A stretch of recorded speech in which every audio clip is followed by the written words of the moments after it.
El problema de la ciudad es que es una ciudad con falta de oportunidades para la gente que se desarrolla aquí. Entonces, ¿qué pasa? Que toda esa gente con muchísimo talento, con muchísimas ganas de hacer muchas cosas, se va de la ciudad. Del deseo de contar historias de vida, narrativas que sean inspiradoras, conversaciones humanas, cercanas, nace Un Café con la Sierra. Bienvenidos. Hola a todos, soy Ana María Sierra. Bienvenidos a Un Café con la Sierra, un espacio creado para tener conversaciones humanas, cercanas.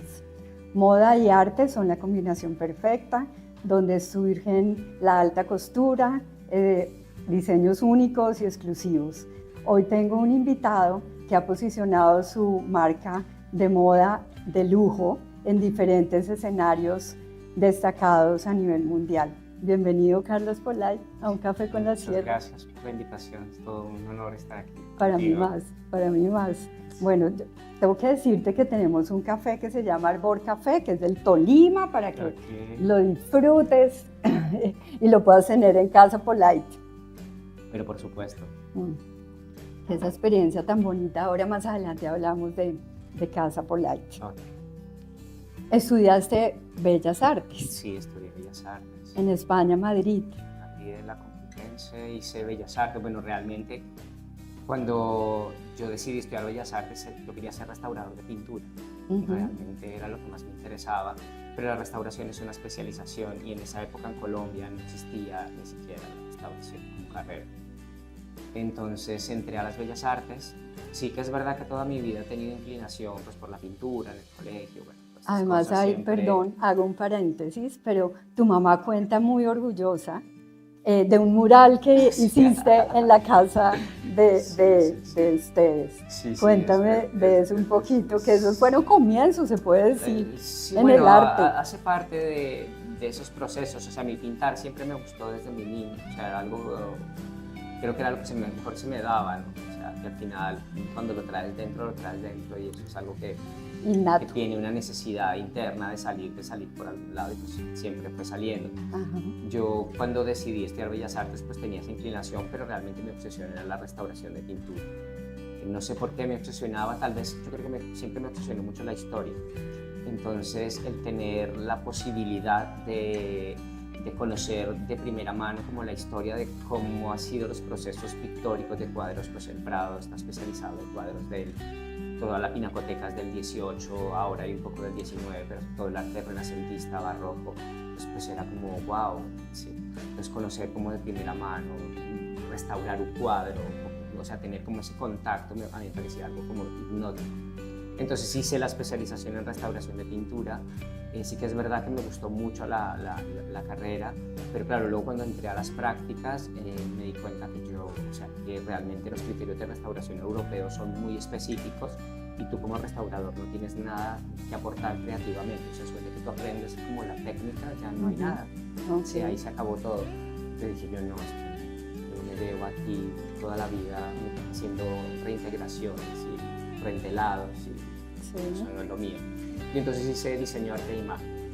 Sí que es verdad que el de estudiar Bellas Artes te permite tener un espectro mucho más amplio de lo que realmente es el mundo del diseño y de la creatividad, porque realmente tocas como muchos aspectos, metodologías de la investigación para poder soportar al final la diferencia entre un hacedor de cosas y un artista es que un artista es un constructor de pensamiento y utiliza cualquier herramienta, sea la pintura, el diseño, la escultura, la escritura, la música, cualquiera de las artes, pero al final lo que está haciendo es construir pensamiento a través de objetos o lo que sea que Te esté creando. fascina ese es muy artístico, ¿cierto? Es que es imposible, yo siento que es realmente imposible ser otra cosa. O sea, cuando tú eres lo que eres, yo necesito que lo que yo hago esté impregnado de contenido. Sí, hay gente que a lo mejor algunos diseñadores solo tienen la necesidad de eso, de construir la ropa y ya está, y se queda ahí, ¿no? ¿Y cómo vives ese ser artístico en el día a día tuyo? Es complicado, pero también es muy bonito.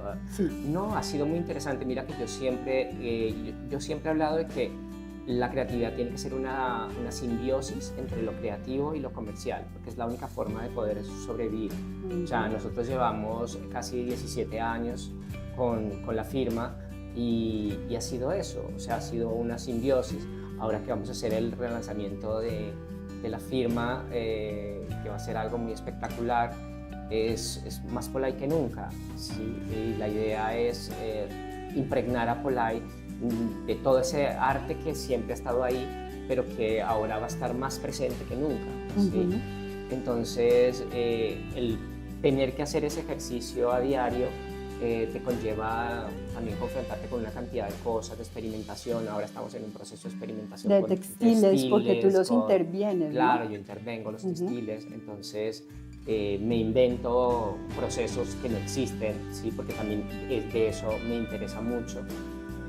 Yo hablo mucho de la artesanía, pero no de la artesanía como un conocimiento ancestral, sino de la artesanía como un conocimiento individual, como algo que tú exploras desde tu individuo, desde tu ser, y buscas conocimiento, buscas otras herramientas que no necesariamente, porque hay algunos diseñadores que recurren al conocimiento ancestral para luego transcribir un conocimiento más contemporáneo, cuando hacen pues, la intervención, yo qué sé, recurren a herramientas o elementos iconográficos indígenas o campesinos, o el manejo de la lana que se hace por muchos artesanos, o bueno, el tema de la sombrerería, todo esto. Yo lo que suelo hacer es recurrir más a una investigación individual, a buscar, explorar y crear como si fuera una especie de construcción de conocimiento propio, ¿sí? No apropiación de conocimiento de otros.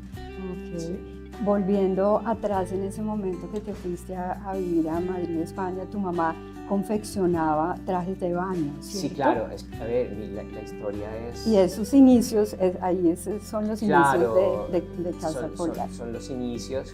Sí que es verdad que cuando mi madre empieza, bueno, nosotros venimos de una tradición de modistas, mi abuela era modista, mi madre es modista, retirada ya, pero modista. Y claro, ella cuando empezó con su proyecto, empezó haciendo vestidos de baño y ropa deportiva. Sí, ya luego mi hermana entra y pues empiezan como a hacer otro, pues como algo más de vestir, como algo más casual. Y luego ya cuando entro yo se crea la dirección artística y se crea pues la marca como tal. ¿Cómo fue ese momento de llegada tuya como bueno, creativo? Fue curioso porque no es fácil, a veces, claro, tú vienes de una visión.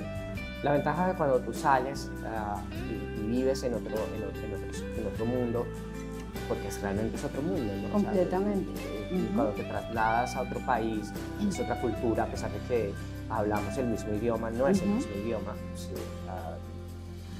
o sea, uno cuenta cuando empiezas a hablar hoy en día porque ya están muy familiarizados, pero claro, tú date cuenta que cuando yo migré a España no había esa tradición de migración colombiana. Sí, o sea, todavía era raro ver una persona de Colombia en una ciudad como Madrid, no era lo típico. Sí, no era, entonces, pues la gente no estaba familiarizada con el lenguaje como nosotros hablamos. Hoy en día tú vas a Madrid y levantas una piedra y salen 10 colombianos. Sí, está llena de colombianos, pues en esa época no era así. Pues siempre fue un choque cultural bastante grande, pero también fue una posibilidad de ver el mundo de una manera diferente, de entender cómo puede uno trascender desde lo local por una visión global. Sí. Entonces yo creo que eso también es muy importante. ¿Y tú tú crees que Ibagué acepta esas nuevas tendencias que ustedes marcan? O sea... Yo sinceramente ni siquiera me lo pregunto, ni siquiera me lo planteo, pero siento que esta ciudad a veces es muy sorprendente. Y yo creo que hay un tema importante también a tener en cuenta, y es que vivimos en un mundo globalizado. La gente consume a través de las redes sociales, a través de todos estos elementos, consume mucha información, entonces ya no le suena como tan raro algo. Y si tú te das cuenta, realmente los lenguajes visuales en los cuales la gente viste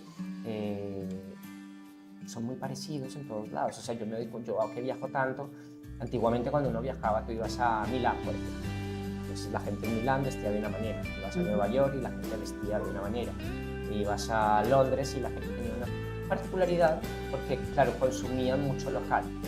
Pero ahora con la globalización, la internacionalización de marcas, el low cost, todos estos elementos que han surgido en esta última década, han hecho que, claro, que las personas en Ibagué vistan igual que una persona en Madrid o una persona en Nueva York, con más o menos diferentes posibilidades o una oferta mucho mayor, pero realmente las siluetas, los lenguajes casi que son muy parecidos.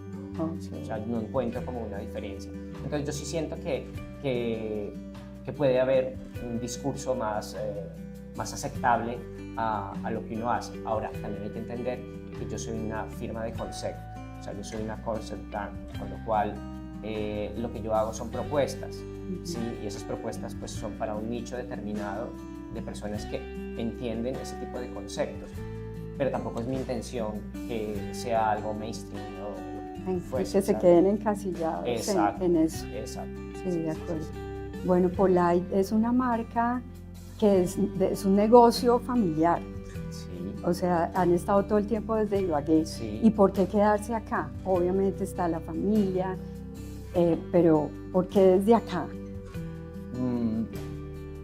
Porque es que uno no puede deshacerse de la raíz. O sea, si a una planta tú le quitas la raíz, pues deja de ser una planta. Así que es verdad que, y es cierto, que a veces sería más cómodo estar en Bogotá o estar en una ciudad mucho más involucrada con respecto a la moda. Pero también ser único en un sitio donde no hay, o sea, otra marca, otra firma que tenga lo mismo, también de cierta manera es mucho más cool. O sea, es más interesante como que marcar esa diferencia, ¿no? O sea, estamos haciendo algo y más hoy en día con ese replanteamiento del lujo, ¿sí? ¿Qué tipo de lujo quieres ser? Entonces me parece mucho más interesante un lujo desde lo local, desde hablar de algo particular, porque al fin y al cabo si yo estuviese en Madrid sería un diseñador más.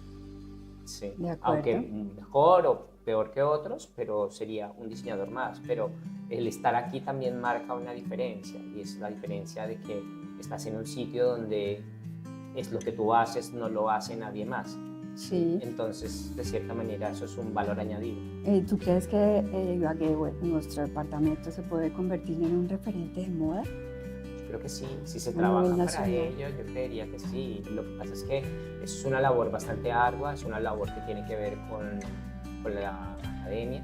O sea, tenemos una facultad de diseño, o sea, yo diría que ¿por qué no podría ser? Lo que pasa es que tenemos una feria, ¿sí? Que está involucrada el tema moda, entonces yo creo que sí se podría.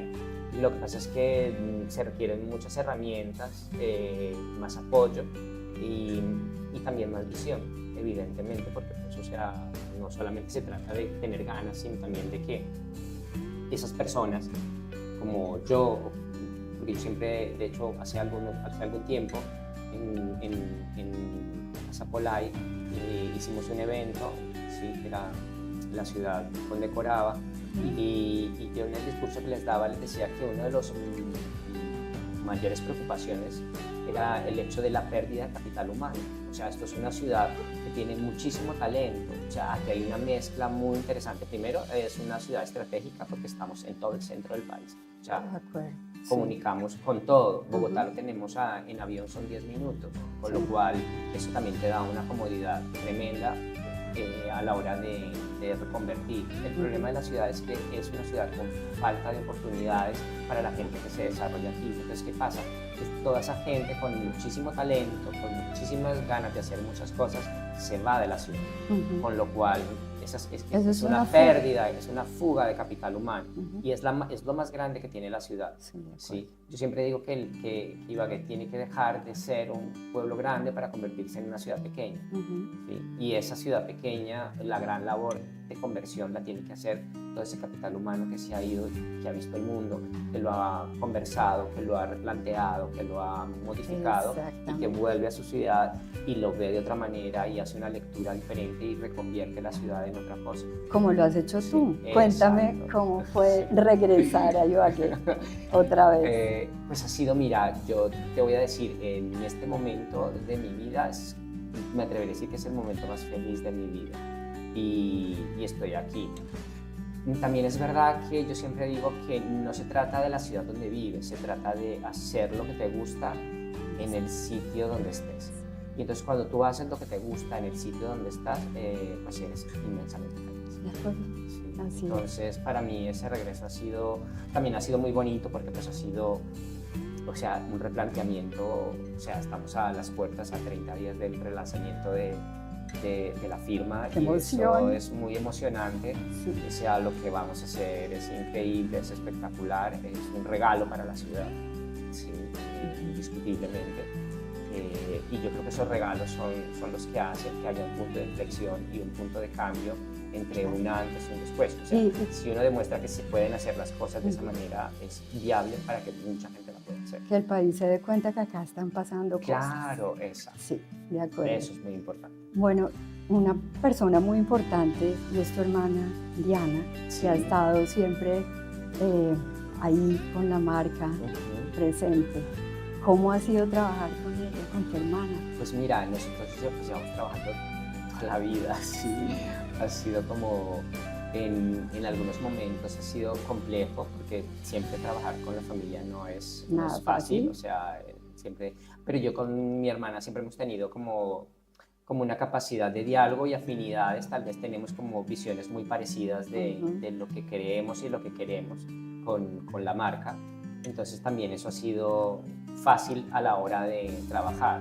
O sea, tenemos una visión muy parecida de lo que debe ser la marca. Entonces, con lo cual eso también nos facilita el poder evolucionar y poder hacer las cosas de la manera. O sea, nosotros hablamos, hagamos esta cosa, y sí, y fluye muy fácil. Y la verdad es que este último año ha sido mucho más fácil todavía. O sea, ha sido como mucho más fluido, mucho más interesante. También porque antes habían como demasiadas opiniones a pedir, yo era el director artístico, pero de cierta manera había que pasar filtros, ¿sí? Ahora no, ahora yo manejo toda la dirección de la empresa. Entonces, las funciones están también repartidas, ¿sabes? Claro, exacto. Entonces, claro que sí.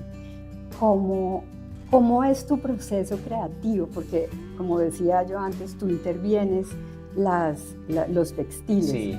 ¿Cómo es tu proceso creativo? Bueno, mira, yo para contarte cómo es mi proceso creativo te tengo que contar cuando yo estaba en la universidad y en mi carrera estudié con una maestra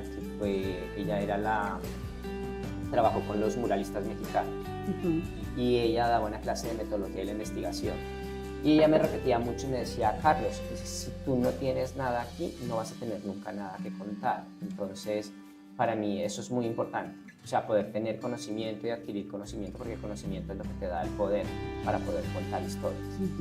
Entonces, siempre mi proceso creativo empieza con, bueno, ¿cuál es el tema? Muchas veces el tema viene de muchos sitios, ¿sí? O son sinergias de muchas cosas, o pues, yo soy muy ecléctico, entonces yo suelo absorber de muchos sitios muchas cosas. Entonces, por ejemplo, te voy a hablar de algo local para convertirlo en algo pues como más internacional, digamos. Yo hace muchos años diseñé una colección que se llamaba Blue Mountain y da la casualidad que yo cuando venía a Colombia el desarrollo técnico de las colecciones por las mañanas, Ibagué tiene unos amaneceres y unos atardeceres espectaculares. Sí. Y curiosamente esta zona donde estamos ubicados tiene una visión de las montañas increíble. Entonces yo me levantaba todas las mañanas con mi cámara de fotos y por las noches fotografiaba los amaneceres y los atardeceres de Ibagué y hacía el ejercicio. Y siempre me obsesionaba mucho, porque claro, cuando yo me fui a vivir a Europa, cuando vives las estaciones, llega febrero y empieza toda esa florescencia de los cerezos, que es tan espectacular. Entonces yo lo relacionaba mucho con mi niñez, porque claro, yo crecí en un barrio donde los socobos cubrían absolutamente todas las calles, ¿sí? Que es uno de los barrios más antiguos, el más antiguo de Ibagué. Y entonces nosotros de pequeños, cuando florecían los socobos, se llenaba toda, pero toda la calle, o sea, era una alfombra rosada. Rosada, lindo. Sí, totalmente, pero totalmente, o sea, porque en esa época había como, o sea, sí habían unos cobos bastante grandes, que aún se conservan algunos, pero muchos fueron derribados, porque levantaban las aceras y bueno, por problemas estos de urbanos. Y entonces nosotros jugábamos y decíamos que estaba nevando, ¿sí? Porque claro, las flores caían, entonces parecía nieve, entonces jugábamos con eso. Entonces, fíjate como un elemento local, ¿no?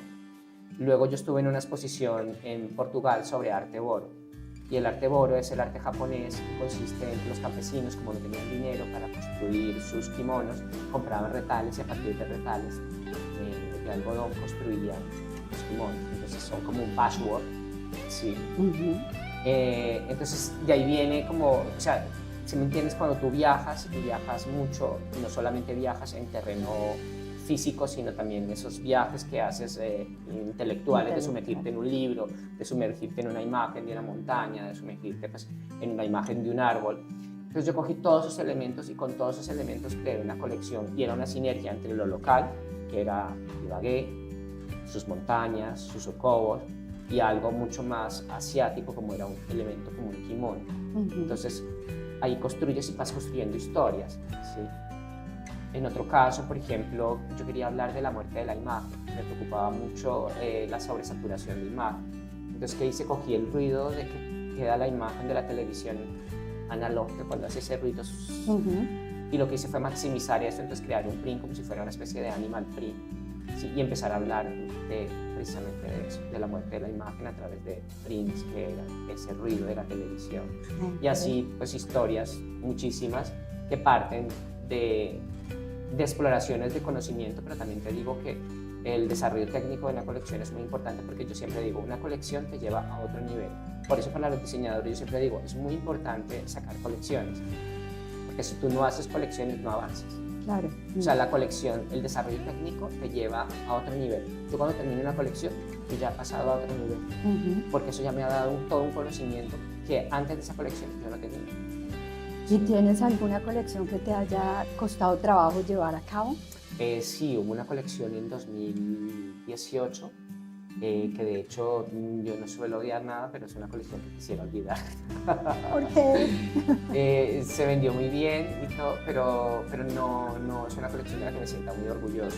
Pero pues, por el momento que estabas viviendo, sí, o por... puede ser, sí, hay colecciones que a lo mejor te cuesta fluir porque a lo mejor tu estado emocional en ese momento no es el más óptimo, y para uno como artista sí que te afecta.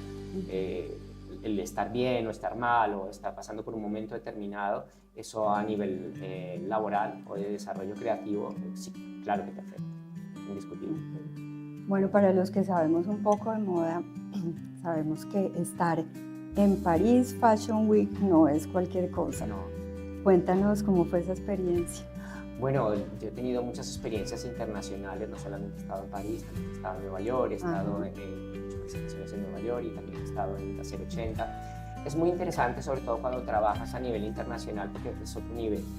O sea, sí que es verdad que cuando trabajas con modelos nacionales, a cuando trabajas con modelos internacionales, el nivel de profesionalismo es otro. ¿Sí? Aquí sí que es verdad que se hacen muy bien las cosas, pero allí hay otro entorno, es otra dinámica, entonces todo es mucho más fácil, todo va muy rápido, fluye de una manera impresionante, porque claro, todo el mundo está en función de eso, hay como toda una infraestructura en función de, ¿sí? Y sobre todo para marcas de concepto, ¿sí? Porque por ejemplo aquí a lo mejor la infraestructura está muy pensada para algo más comercial, más casual, más un resort o cosas así, pero cuando tú hablas de marcas de concepto no son muchas en Colombia, entonces también cuesta mucho porque las modelos muchas veces son niñas que saben caminar muy bien pero no saben transmitir, ¿sí? Y la moda habla de eso, ¿sí? No es belleza, no es identidad, ¿sí? Entonces eso es lo que uno busca muchas veces, ¿no? Que el personaje que lleva a tu prenda tenga identidad para que transmita, entonces eso las modelos internacionales lo tienen como muy presente, entonces es muchísimo más fácil, claro, más cómodo, y todo, absolutamente, te digo todo en general. Sí.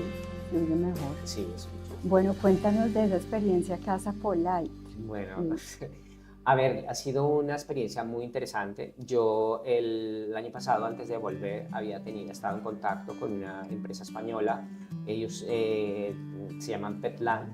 Ajá. Y ellos tienen un proyecto muy bonito que empezaron a hacer aquí en Colombia, precisamente con artesanías de Colombia. Cogían las botellas PET, las reciclaban y a partir de eso construían una lámpara con comunidades indígenas o con comunidades campesinas y crearon una lámpara que fue la lámpara Colombia. Y a partir de ahí empieza este proyecto, entonces ya empiezan a viajar y empiezan a visitar pues, África, a visitar Asia, o sea, los 5 continentes y a empezar a crear con comunidades autóctonas de cada sitio, a crear una lámpara específica de cada región. Y a partir de eso creaban un pool. Y yo tuve la oportunidad de estar, ellos tienen su empresa y su fábrica en Madrid. Entonces tuve la oportunidad de ir a visitarlos al atelier que tienen ellos y ellos están en un barrio obrero de Madrid. O sea, no te creas que están en la calle más exclusiva, sí. Es un producto de lujo, pero no están en la calle más exclusiva de Madrid, sino están en un barrio obrero.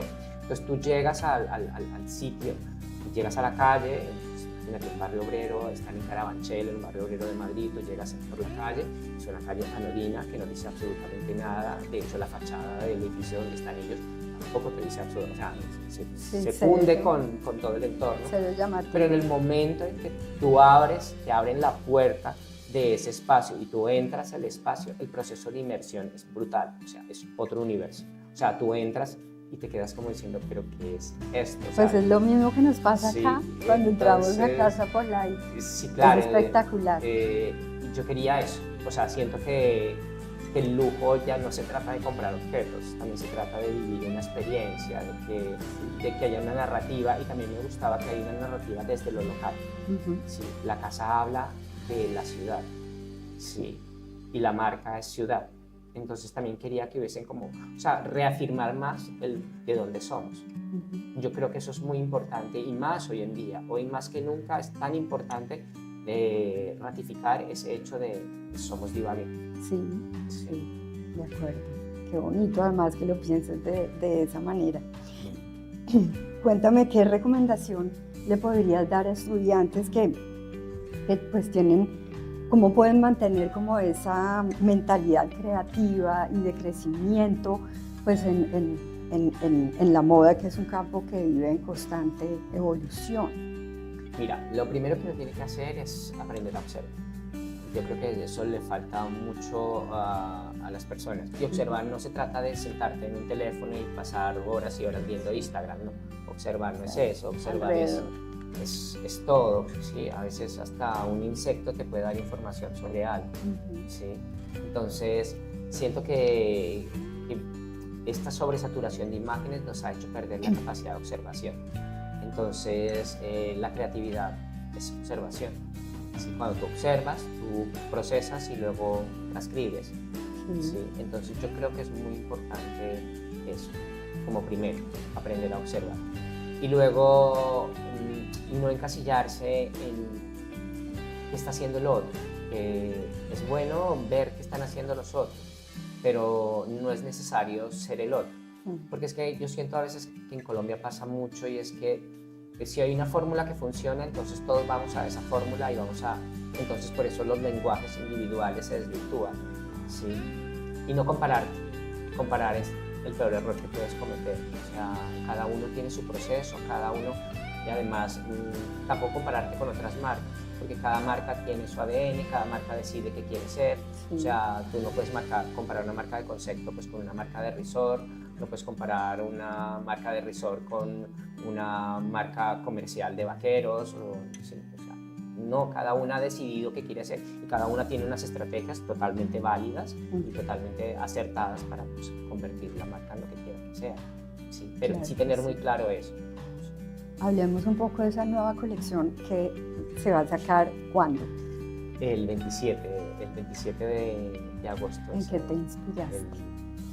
La colección se titula Desestructuracionismo y lo que yo he querido hacer en esta colección, que es la que marca un antes y un después, o sea, que es como ese nuevo, el relanzamiento de la firma como tal, yo lo que quería era hacer una sinergia entre mi obra plástica, yo pinto, ¿sí? Entre mi obra plástica y mi obra de diseño.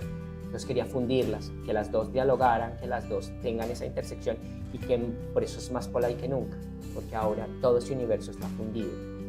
La colección se titula Desestructuracionismo y esto parte de cuando yo terminé mi carrera, hice un estudio sobre los ismos del siglo XX y planteé un nuevo ismo, se titula Desestructuracionismo.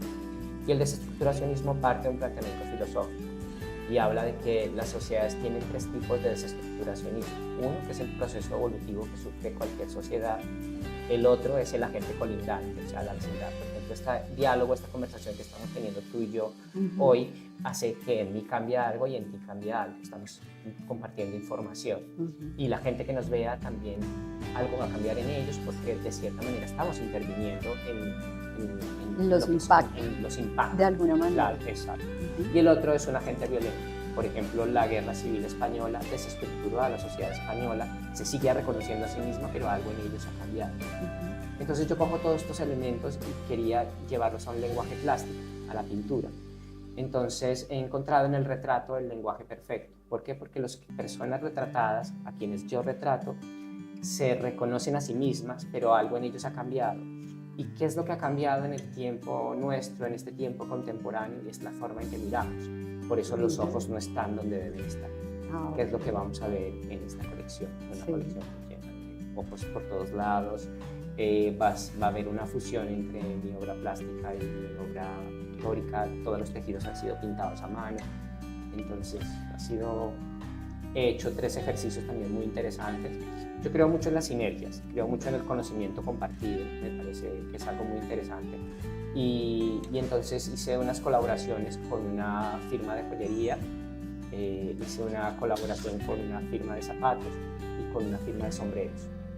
Pero no es una colaboración en la que yo les pido algo prestado, no, sino que desde el inicio, o sea, empezamos de cero, hemos hecho como un equipo, entonces hemos ido dialogando en todo momento para desarrollar cada una esa colección, pero todo tiene que ver con el mismo tema, o sea, todo se enlaza, o sea, todo se funde en una sola colección. Entonces va a ser también espectacular, como todo lo que manejan ustedes. Sí. Y va a ser en Casa Polite. Eso no lo puedo decir todavía. ¡Es secreto! Es secreto, sí, de momento no puedo hablar de ello, pero lo único que te digo es que va a ser espectacular. Va a ser un montaje impresionante. Me imagino que sí. Bueno, Carlos, quería conversar contigo, qué agradable. Muchísimas gracias, por abrirte, contar experiencias encantado de tu vida. Compartir esas sinergias con todas las personas, porque yo siento que el conocimiento, cuando uno hace este tipo de aportaciones, al final estás construyendo también y estás construyendo para los que vienen y para los que están. Sí, de acuerdo. Gracias. A ti, muchas gracias. Bueno, a ustedes también gracias. Nos vemos en la próxima emisión de Un Café con la Sierra. Soy Ana María Sierra y recuerden que siempre detrás de una persona hay una valiosa historia que contar.